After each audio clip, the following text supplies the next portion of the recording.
Davi roga a Deus que o salve dos seus inimigos. O encardido, irmãos, ele quer fazer de tudo para roubar a tua paz, ele quer fazer de tudo para roubar a tua esperança, ele quer fazer de tudo para colocar inimizade no seu caminho, para que você não venha ser abençoado, não ser merecedor e herdeiro das bênçãos que o Senhor Deus tem reservado para nós. O encardido, ele trabalha de maneira silenciosa, ele chega com um sapatinho de algodão, com palavras, muito elogios, para querer te derrubar, né? E quando você desperta, você está nas mãos do inimigo. Uma das coisas que ele mais gosta é que a pessoa se vanglorie, né? Eu confesso a Deus que para mim convém que o nome dele cresça e eu diminua, porque eu não sou nada, sou pó, sou cinza. Eu tenho que lembrar da onde Deus me tirou, do lamaçal, da sujeira, e me colocou dentro da casa dele como um vaso, para que esse vaso venha ser cheio do azeite e venha trazer as porções que Deus quer em nossos corações. Então vocês tomam muito cuidado com o encardido, irmãos. Toma muito cuidado. Vigia. Cuidado com vanglória, com eu posso, com eu sei, eu faço. Eu também já falei isso. Eu lembro quando eu... Irmão, você fez a lei de em paz. Não precisa ficar sendo papagaio e ficar repetindo para querer mostrar que você é um servo de Deus. Quantas coisas já passaram pelas minhas vidas? Quantas coisas já passaram pelas minhas mãos? Tem coisas que eu nem lembro, eu nem lembro. Mas tem gente que tem até um caderno para marcar, que é para ficar lembrando. Para que isso, irmão? Deus fez, está feito. O importante é Deus saber que você está fazendo as bem-aventuranças, que você está trabalhando, que você está semeando no reino dele. É isso que importa, né? Que tal marcar quantas aulas você está trazendo para a igreja? Que tal marcar quantas aulas você está ganhando para Jesus? Amém, queridos? Vamos ler então o Salmo 54. Salva-me, ó Deus, pelo teu nome, e faze-me a justiça pelo teu poder. Ó Deus, ouve a minha oração, inclina os teus ouvidos às palavras da minha boca, porque estranhos se levantam contra mim, e tiranos procuram a minha vida. Olha aí de novo. Não põe a Deus perante os seus olhos. Sela. Eis que Deus é o meu ajudador. O Senhor está com aqueles que sustêm a minha alma. Ele pagará o mal daqueles que me andam espiando. Destrói-os por sua verdade. Eu te oferecerei voluntariamente sacrifícios. Louvarei o teu nome, ó Senhor, porque é bom. Porque me livrou de toda angústia, e os meus olhos viram cumprido o meu desejo acerca dos teus inimigos. Hoje os teus inimigos pode ser é ele que vai acontecer. Não é a tua violência, não é a tua força, não é a tua soberba, a tua arrogância, né? Eu também, o irmão falou aquilo lá, mas há 3 meses atrás eu também falei, e daí? É confirmação, não precisa ficar se regolijando para A, B, C, D.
sou dessa maneira de pensar. Eu não vou murmurar, não vou xingar. Não, talvez quem achou estava precisando de comprar. Talvez um pão, um litro de leite, talvez um meio quilo de linguiça, talvez estava precisando. Nada acontece por um acaso. Não foi nada premeditado. E eu sentei naquela cadeira ali, eu fiquei pensando. Depois de olhar toda a igreja, conversando com Deus com alguma coisa. Eu coloquei um propósito para você. Coloquei um propósito para mim. Eu sei que a barreira vai se dando. Mas também eu sei que meu Deus, Ele vive, o meu Redentor vive, e se Ele vive, eu posso crer no amanhã, e o amanhã para mim, para nós, será muito melhor do que hoje. E eu creio dessa maneira. A banda tem liberdade, as palmas louvam a Deus.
E vem acontecendo algo comigo, visões que eu venho tendo, nitidamente, dentro da minha casa,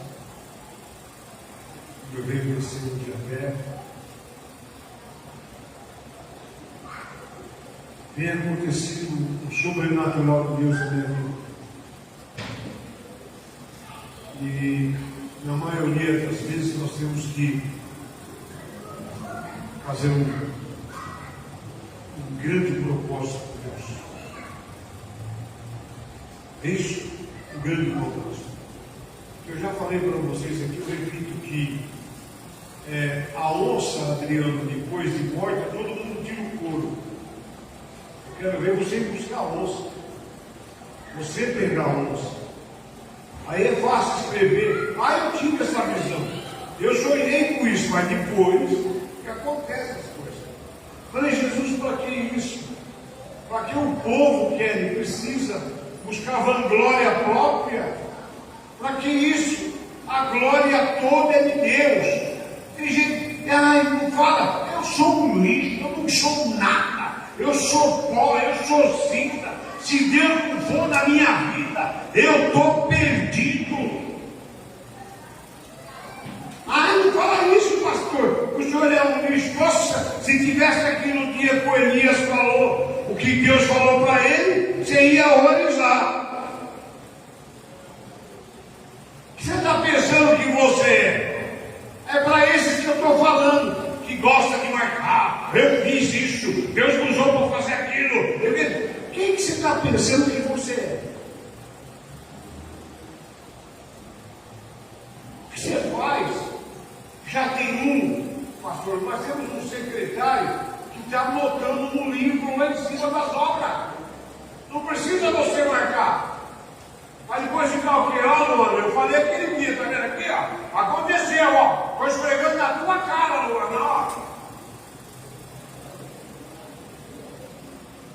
Eu vou falar. O crente fiel a Deus, ele faz por Deus, está feito. É Deus que se encarrega e zela por ele. Eu agradeço muito a Deus pela Lucimara, ela está nos ouvindo. Uma menina que ela tem um trabalho doido a esse trabalho dela. Mas toda a vida ela abençoa a igreja. Hoje ela abençoou com 12 sexta-bênçãos para ajudar a manter a igreja. E você não vê ela mandoriando. Você não vê ela marcando no caderno aqui, ó, tal dia, não, você não vê. E o que ela faz é para Deus, irmão. Quando nós fazemos para Deus, está registrado nas obras. É Ele que vai cuidar e zelar por nós.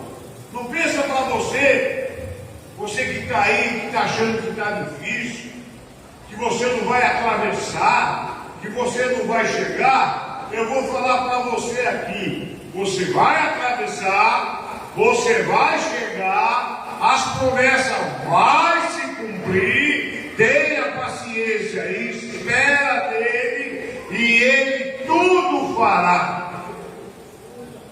Não coloque os carros diante dos bois. Meu pai já dizia muito isso para mim. Calma, que para muitos, o encardido, eu estou meio assim, já estou passando para o Adriano. O primeiro país do mundo, presbítero Donizete, que Cristo pisou Bispaquele, olha para mim, foi esse país aqui. O nome foi dado Terra de Santa Cruz, Brasil.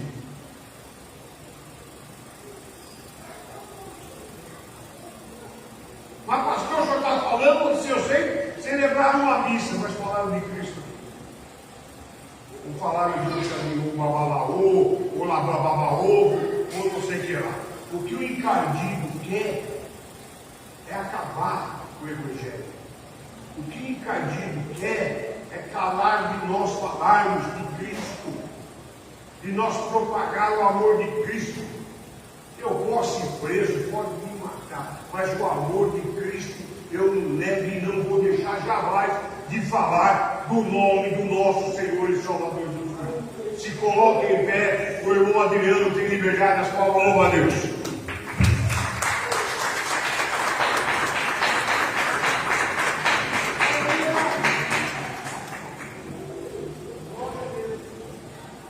Salve a igreja com paz do Senhor. Glória a Deus por esse dia abençoado, né? Esse começo de ano, está podendo estar na presença do Senhor, isso que é importante, né? Pode faltar tudo, mas não pode faltar a presença do Senhor nas nossas vidas. Amém? Gostaria de já começar lendo o versículo que Deus colocou no meu coração. É uma passagem que se encontra no livro de 1 Reis 17, a partir do 8.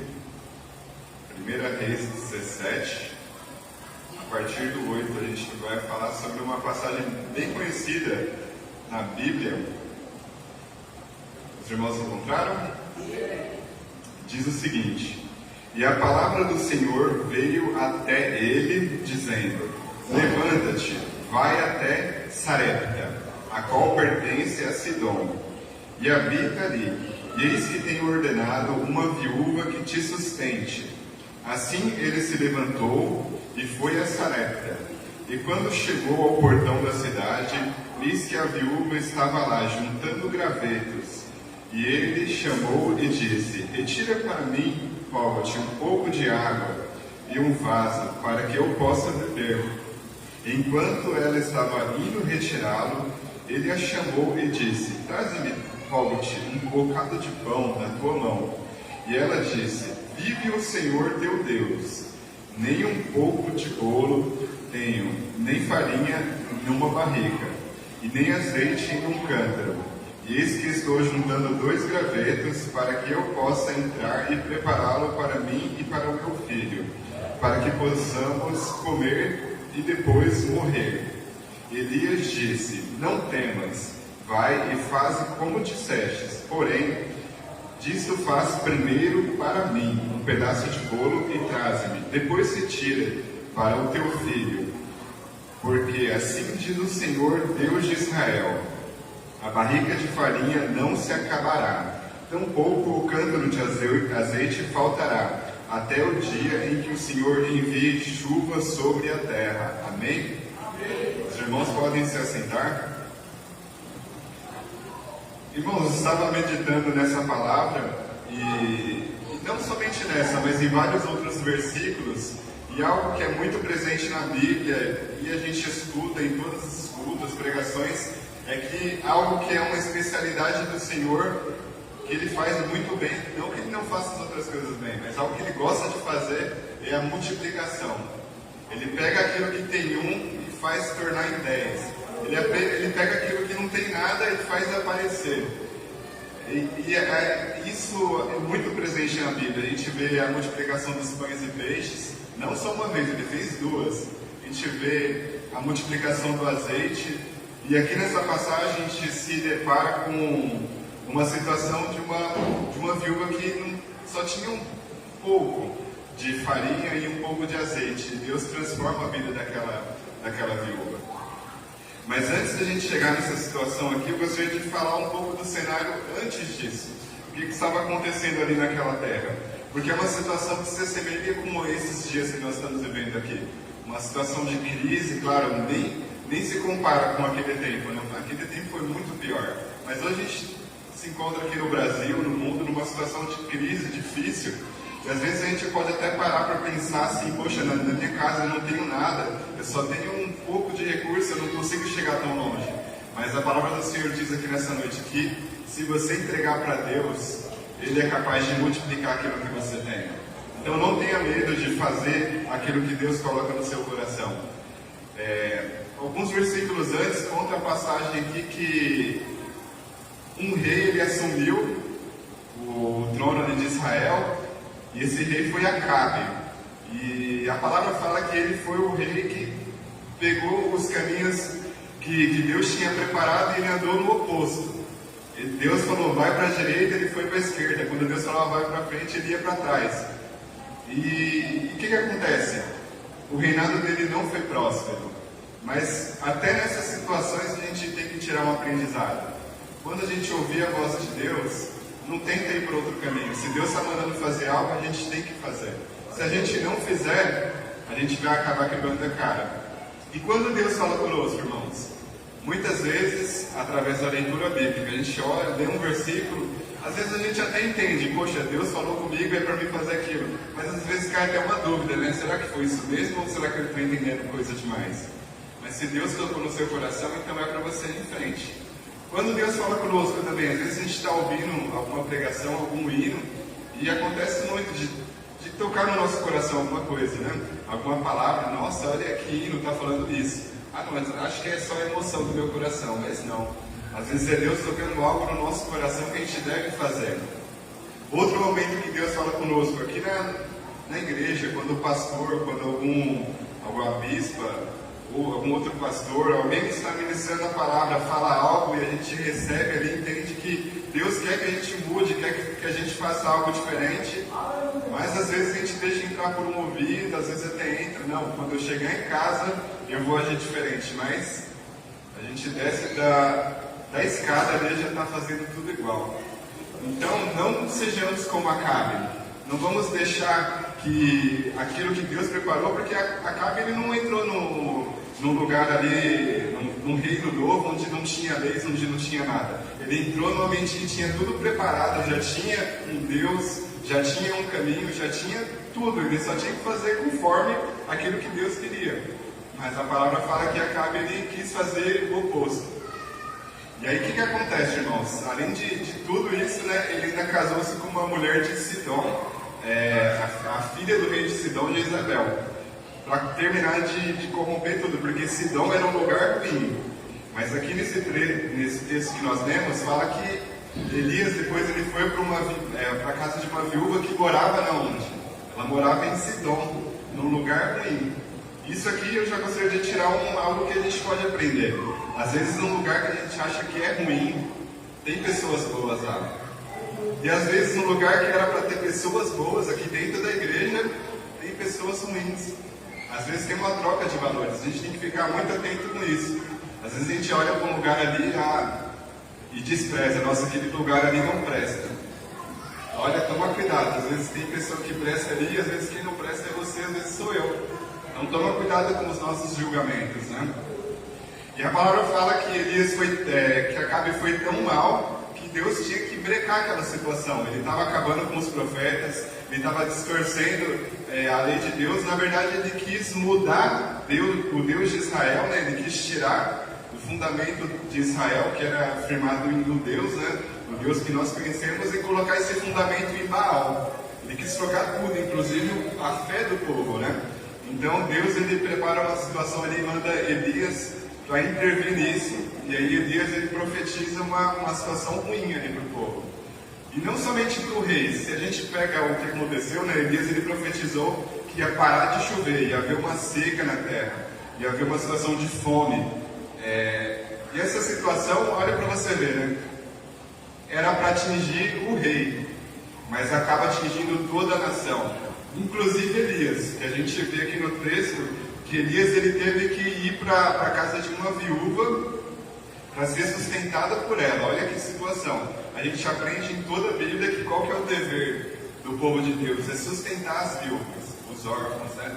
E aqui a palavra do Senhor encaminha um profeta cheio de Deus para ser sustentado por uma viúva. Então olha uma situação de crise, quando tem algum governo, algum rei, alguém que está no comando, e às vezes a gente pode até pensar que a situação do Brasil é ruim por causa do presidente, mas às vezes a situação da nossa casa vai mal por causa da presidência da casa, que é feita por nós. Às vezes a gente está sendo ruim com os nossos filhos, agora eu posso falar, né? Não nasceu, mas já está vindo, mas às vezes a gente está vendo nossos filhos tomando caminhos que a gente não gostaria, e aí a gente até pode parar para pensar e falar assim, não, essa responsabilidade é do presidente, essa responsabilidade é da professora da escola. Às vezes a gente até fala, essa responsabilidade é das tias da igreja, né, que não está educando nossos filhos, mas às vezes a gente tem que assumir essa responsabilidade. Se a culpa é minha, eu preciso de resolver isso. E essa situação que aconteceu com Acabe era para ele entender que ele não podia fazer o que ele fez, que Deus, e assim, o porquê que ele quis trocar de Deus, né? Quando a gente estuda, a gente descobre que Baal, ele era considerado o Deus da fertilidade, né? Da prosperidade. Então, Acabe ele pensou que estaria fazendo um ótimo negócio, ele ia trocar de Deus e agora as coisas iam prosperar. Mas logo na sequência, a palavra do Senhor veio para ele falando que havia um tempo de seca na terra. E aí ele vê tudo que ele planejou ir embora, porque sem chuva, numa civilização que dependia da agricultura, acabou, não tem comida, não tem dinheiro, não tem nada. E essa situação de seca, ela atinge a vida de Elias, e ele começa, depois que ele profetiza isso, ele foge da presença de Acabe, e ele vai para uma região que é uma região que tinha um lago, e ele estava sendo ali alimentado por corvos. Mas essa seca foi tão longa, durou 3 anos e meio, que durante essa seca o lago que ele estava vivendo ali secou. E o que a gente pode aprender com isso, irmãos? Às vezes a gente está numa situação difícil e Deus ele providencia um escape. E às vezes esse escape ele também acaba, que é o que aconteceu com Elias. E aí o que a gente vai fazer, irmãos? A gente vai murmurar? Ou a gente vai novamente ouvir a palavra do Senhor, a voz de Deus, e seguir o caminho que Ele tem nos preparado?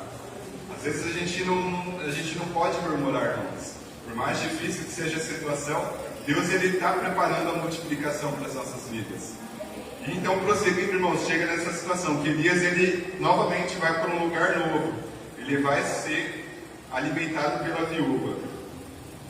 E essa história da viúva é bastante triste, né? Você vê que quando Elias chega de encontro com ela, ele pede já de cara um pouco de água, né? Porque imagina, estava seco, 3 anos já sem chover, não tinha água em lugar nenhum.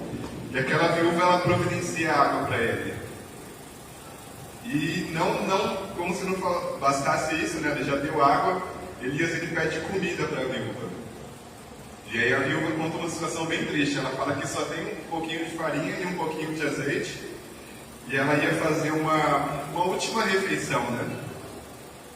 E aí vem uma situação bastante chocante, que eu faço uma pergunta, né? Se fosse você no lugar da viúva, você tem condição para fazer uma última refeição, e aí chega o pastor e pede, não, faz essa refeição, mas em vez de comer, dá para mim.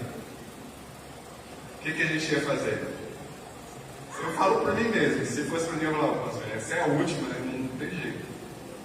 Será que a gente teria essa sensibilidade ou não? Infelizmente, esse mundo que a gente vive hoje, olha, eu vou te falar, de 100 pessoas, a 100 pessoas não daria, né? Falar que, infelizmente, não dá. Muito difícil de ter uma pessoa que faria isso. Mas a palavra fala que essa viúva, ela confiou no profeta. E ela preparou um alimento e entregou primeiro para o profeta. Não tinha mais farinha, não tinha azeite, ela usou tudo, acabou. E o profeta come, mas ela acredita na profecia que foi dita, né? Que a panela dela não ia faltar a farinha e da vasilha dela não ia faltar o azeite. Depois que ela prepara para o profeta, ela vai e faz daquele lugar que não tinha mais nada, mais um pouco de alimento. E a palavra fala que essa vasilha aqui praticamente não tinha nada, só tinha o suficiente para uma pessoa. Ela foi se multiplicando cada dia, o suficiente para passar por aquela situação de crise. A gente deve aprender isso, irmãos. O primeiro tem que ser para Deus. Às vezes a gente gosta de dar, né, daquilo que sobra. A gente tem lá as 10 partes do nosso salário, em vez de a gente dar a primeira, a gente gosta de dar a 10ª se sobrar. A gente faz tudo primeiro, e aí se sobrou, a gente vem e entrega na casa do Senhor. A mesma coisa com as primícias. A gente gosta de fazer a nossa comida, nosso churrasco, nossa alimentação, aí a gente vai ver lá no armário o que sobrou, às vezes até vencido, e vem e traz para a igreja. Mas a palavra do Senhor nessa noite está dizendo que a gente não deve dar aquilo que sobra. Se estiver sobrando, nem traz, irmãos. A gente tem que dar a primeira parte. A gente tem que confiar no Senhor, que a gente tem que entregar o melhor para Ele, e aí Ele vai multiplicar. O Senhor não precisa de resto. Isso daqui que a gente traz aqui é um ato de fé. Você acha que Deus está precisando disso? Ele faz isso para provar os nossos corações e para ver se a gente realmente é fiel para com Ele, né? Ele tem poder para fazer dobrar, triplicar isso, mas por que Ele espera que nós fazemos? É para Ele fortalecer a nossa fé. E por isso tem que ser da primeira parte. Porque depois que a gente tiver tudo saciado, aí já não faz mais sentido, né? É por isso que a palavra do Senhor fala que dificilmente um rico entrará no reino dos céus. Porque ele tem ali tudo ao seu alcance. Ele quer comprar comida, ele compra comida. Ele não tem que pedir para Deus. Ele quer comprar uma casa, ele vai e compra uma casa. Não tem que pedir para Deus. Ele precisa de um carro, ele vai e compra. Por isso que um rico dificilmente entra no reino dos céus. E a gente se pega muitas das vezes, né? Eu vou fazer uma pergunta. Quem quer ser rico aqui? Eu vou levantar a mão. Todo mundo quer ser rico, né? Mas a gente tem que tomar um certo cuidado, né? Porque olha o que eu disse, um rico dificilmente entrará no reino dos céus. E aí, você quer ser rico ou você quer entrar no reino dos céus? A gente tem que tomar cuidado, porque a gente entra em caminhos muitas vezes que não deveria entrar. Então, antes de querer ser rico, a gente tem que querer ter uma fé fortalecida em Cristo, ter uma vida baseada nas Escrituras, e aí a gente vai ser acrescentado de tudo aquilo que a gente precisa. Porque Deus, Ele prepara tudo que a gente precisa, irmãos. Tem um versículo aqui que fala que a gente deve buscar em primeiro lugar o reino de Deus. E aí depois Ele acrescenta as coisas nas nossas vidas. Não é o contrário, irmãos. Não é Ele acrescenta as coisas nas nossas vidas e aí depois a gente vem e agradece a Deus. Infelizmente, essa é a realidade de muitas pessoas. Elas ficam esperando a multiplicação acontecer na vida delas, para aí então vir na igreja e agradecer a Deus. Mas infelizmente, essas pessoas que ficam esperando dessa forma, é assim, praticamente certeza de que elas vão continuar esperando. Deus, ele pode agir, mas é fora do contexto bíblico. Primeiro a gente busca Deus e depois a gente é abençoado. Não que seja uma troca, mas é porque Deus, ele se alegra em recompensar o servo que é fiel. Não é uma troca, eu faço para receber, não. Eu faço de coração, com alegria, e eu posso até não receber, mas tudo bem, eu fiz a minha parte. Mas Deus, ele tem prazer em abençoar aquele servo que é fiel, que busca ele em espírito e em verdade. Tem uma palavra que fala aqui, ó, em Eclesiastes 11, o 1 e o 2, diz o seguinte: lança o teu pão sobre as águas, depois de muitos dias o acharás. Reparte com 7 e ainda com 8, porque não sabes que mal haverá sobre a terra. E aí, será que a gente tem repartido com quantos? Às vezes tem com 1, né? Às vezes a gente tem um vizinho, alguém passando necessidade do lado, e a gente tem condição de ajudar, mas numa situação de crise como essa, é melhor guardar recursos, né? Melhor a gente juntar. E aí a gente se encontra naquela situação igual aquele versículo que fala que um homem, ele estava ajuntando alimentos num celeiro cada vez maior, e ele queria fazer celeiros ainda maiores. E aí a palavra fala que no dia seguinte pedirão a alma desse homem. E o que ele vai fazer? Vai guardar aquilo para quem? Então o que você tem, o que Deus te deu, use para abençoar as pessoas. Não seja egoísta, porque Deus, ele gosta de um coração generoso. Então a gente tem que ter esse coração pronto para abençoar. E aí vai acontecer a multiplicação das nossas vidas. E aí a gente vai ter os 12 meses de bênçãos. Deus, ele abençoa as nossas vidas.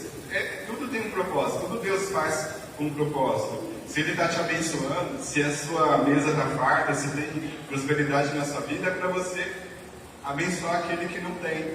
Às vezes a gente até pensa, né? Nossa, eu trabalho demais, eu me esforço, eu acordo todos os dias, eu batalho. Se tem um irmão que está passando necessidade, é porque ele não se esforçou. E às vezes não é assim, irmãos. Às vezes tem gente que faz de tudo também, mas as portas não se abrem. E está lá aquela pessoa abençoada que vai ajudar essa vida desse irmão. E é como o pastor disse, é abençoar em secreto, né? Tem que agir, não para que você seja visto, né? A palavra fala que os fariseus gostavam de ser vistos, mas nós, servos de Deus, a gente tem que abençoar e pronto, ninguém precisa de saber que você ajudou alguém. Tem uma outra situação de multiplicação que fala que a multiplicação do azeite, né? Que o profeta pede para aquela mulher ir buscar vasos com os seus vizinhos. E com certeza ela tinha um relacionamento bom com os vizinhos, né? Ninguém vai chegar naquele vizinho que não gosta, que vive brigando e pedir algo emprestado, né?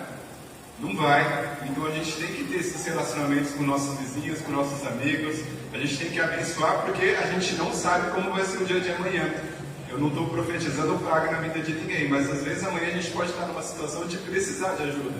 E é isso. Não que seja uma questão de troca, né? Se você não abençoa o seu irmão, o seu irmão, ele tem que te abençoar também, né? Ninguém pode ser ignorante, né? Mas a gente sabe que a gente colhe aquilo que a gente planta. Se a gente ajudar o próximo, a gente vai ser ajudado. Então a gente tem que ter essa sensibilidade, porque a palavra do Senhor, ela se baseia nisso. Quando a gente lê as Escrituras, a gente aprende muito sobre isso, de a gente ter um coração abençoador para poder viver essas experiências de multiplicação sobre a nossa vida. Todo mundo quer ter o celeiro abençoado, todo mundo quer ter o celeiro cheio, mas nem todo mundo quer ser abençoador, né?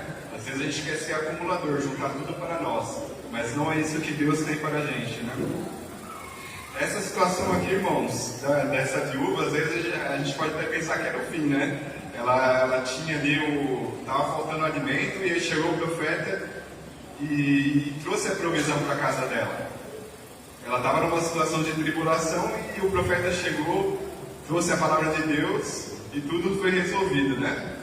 Mas quando a gente continua lendo os capítulos a seguir, ela diz que o filho dessa viúva, ele pegou uma enfermidade tão grande que acabou morrendo. Às vezes a gente está numa situação assim, né? A gente está numa prova, pensa que chegou no fundo do poço, mas às vezes ainda tem um pouco mais de aprendizado para a gente ir naquela situação. E Deus, e aquela viúva, né, chega para o profeta, né, totalmente triste, né? Falando, poxa, eu te recebi na minha casa, né? O profeta estava morando com ela, né? E olha o que aconteceu, meu filho morreu. E aí o profeta, né, ora para Deus, para ele intervir naquela situação. E aí o filho daquela viúva é restaurado. Ou seja, essa viúva teve grandes bênçãos, irmãos. Ela teve a sua alimentação multiplicada, teve o seu filho ressuscitado. E essa situação aqui traz grandes aprendizados para a gente, irmãos. O nosso Deus, ele tem poder para fazer infinitas coisas. Na Bíblia a gente vê essas situações. E quando a gente vê isso, a gente jamais pode pensar que o nosso Deus é um Deus que já fez. Infelizmente, muitas vezes a gente lê a Bíblia e vê as coisas e pensa, nossa, Deus já fez a multiplicação dos pães e peixes, Deus multiplicou, Deus trouxe de volta a vida, curou o paralítico, Deus já fez. E às vezes a gente se limita a isso, né? Achar que Deus já fez e acabou. Mas não, Deus, ele não só fez, como ele ainda continua fazendo sobre as nossas vidas. Então, se a gente tem uma situação aí de dificuldade, a gente tem que olhar para esse Deus que já fez e crer que ele é o Deus que ainda faz. Que ele ainda pode fazer sobre as nossas vidas, transformar tudo aquilo que está perdido em nossas vidas, ele pode fazer, multiplicar e fazer muito mais. Amém?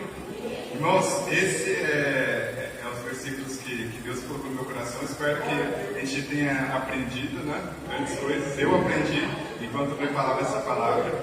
E que a gente venha praticar isso, né? Praticar esses ensinamentos que Deus falou através dessa palavra. Antes de entregar, irmãos, eu gostaria de estar contando uma situação, né? Que aconteceu com o meu sogro, né, o Val. Ele fez um exame no coração essa semana, né, de catéter. E é um exame bem complicado, né? Onde colocam uma sonda dentro da veia e essa sonda vai até o coração para ver como que está a situação ali das veias no coração. E ele fez esse exame porque numa tomografia foi identificado que ele tinha algumas veias entupidas novamente. Mas algo que é assim extraordinário, né? Esse exame era para ter sido feito na semana passada, pastor. Só que por algum motivo o hospital ligou e cancelou, falou que a máquina estava em manutenção. E não podia ser feito o exame naquela hora. Só que é um hospital enorme lá em São Paulo, irmãos, que atende emergência toda hora. Ou seja, com certeza o pessoal tem um monte de máquina lá. Ele não foi na semana passada porque tinha um propósito nisso. Deus não quis que ele fosse. E aí no final de semana agora, né, no final de semana da ceia, o pastor falou que Deus estava restaurando uma situação no coração de alguém, não falou de quem, né? Mas Deus mostrou para ele. E na hora a Ju já foi contar para o pastor, né, que o pai dela estava com umas vezes entupidas novamente. Deus, ele tinha falado por intermédio do pastor que estava restaurando, né? E graças a Deus ele foi fazer esse exame, né? E foi identificado que realmente tinha 2 veias entupidas. Mas aí os médicos nem colocaram a bolinha que eles geralmente colocam. Eles falaram que o sangue está sendo bombeado por um outro lugar, que eles não sabem como, mas que o coração está funcionando. E que é para ficar em observação, porque está funcionando. Olha como é Deus, né? Deus, ele age, e às vezes a gente não entende, né? Mas é nessas coisas que a gente vê o poder de Deus, né? Às vezes, se tivesse sido feito no outro dia que foi cancelado, Deus ainda não tinha completado o milagre, né? Teve que esperar mais um pouco. E às vezes a gente se assusta com essa espera, né? Nós seres humanos somos imediatistas, né? A gente quer um milagre para agora. Mas Deus não é assim. Ele tem um tempo certo para as coisas acontecerem sobre nossas vidas. Então, se a gente está com uma situação difícil, irmãos, e Deus falou para esperar mais um pouco, então espere, confia no Senhor. E Ele vai preparar tudo do melhor para as nossas vidas. Amém? Então agradeço a Deus e peço para que vocês continuem orando por Ele, né? Quem sabe ele pode estar aqui no nosso meio também, seja mais um alerta para a vida dele, né? Eu espero que ele esteja. Amém? Agradeço a oportunidade.